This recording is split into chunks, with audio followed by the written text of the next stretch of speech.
Bismillah, Assalamualaikum warahmatullahi wabarakatuh. Kaifa halukum? Bagaimana kabarnya adik-adik yang soleh? Semoga Allah Azza wa Jalla selalu memberikan kesehatan, keselamatan, keberkahan kepada kita semua. Alhamdulillah hari ini mata pelajaran tematik akan memulai KBM atau kegiatan belajar mengajar secara online. Nah, hari ini Bapak akan membahas tentang tema 1, indahnya kebersamaan. Subtema 1, keberagaman budaya bangsaku. Pembelajaran 1, yaitu muatan bahasa Indonesia. Nah, materi yang akan diajarkan hari ini yaitu tentang gagasan pokok dan gagasan pendukung yang terdapat pada buku paket, yaitu pada halaman 3-4.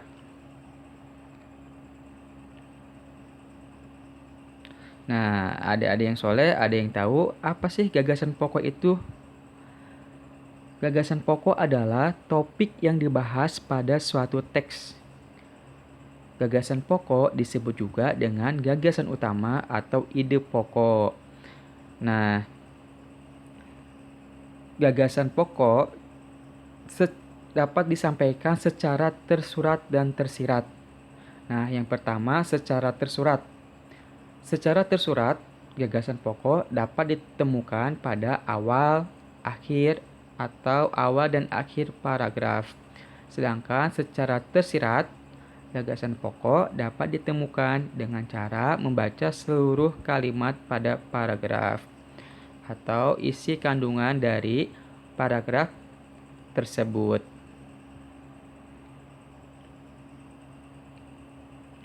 Dan yang kedua yaitu gagasan pendukung.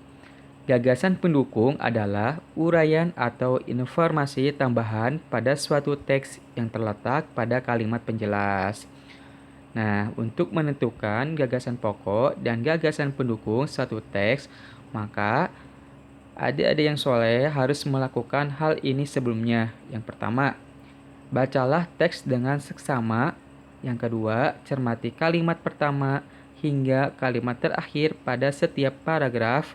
Dan yang ketiga, temukan kalimat utama dan kalimat penjelas dalam suatu paragraf.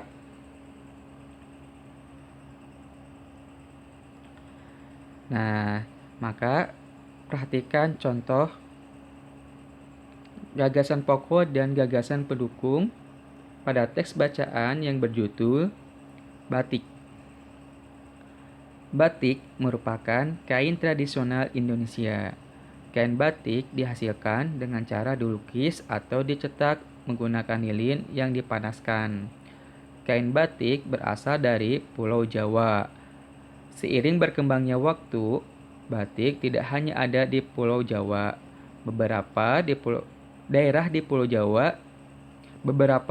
di luar Pulau Jawa juga menggunakan batik sebagai pakaian tradisional, misalnya batik Bali.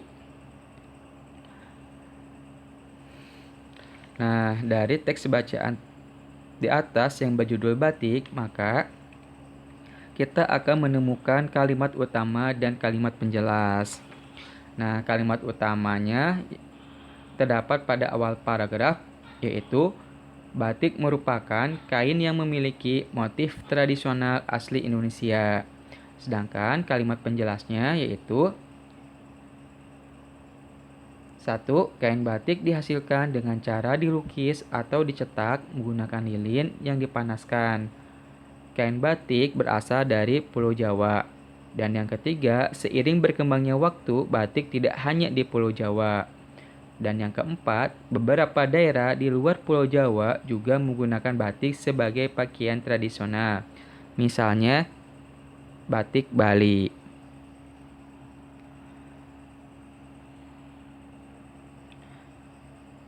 Nah, setelah kita menemukan kalimat utama dan kalimat penjelas, maka kita dapat menentukan gagasan pokok dan gagasan pendukung. Nah, gagasan pokok dari teks bacaan di atas yang berjudul Bali yaitu batik merupakan kain asli Indonesia. Kemudian gagasan pendukung dari teks bacaan yang berjudul batik yaitu yang pertama, satu, cara membuat kain batik, dan yang kedua, tempat asal kain batik, dan yang ketiga, persebaran kain batik.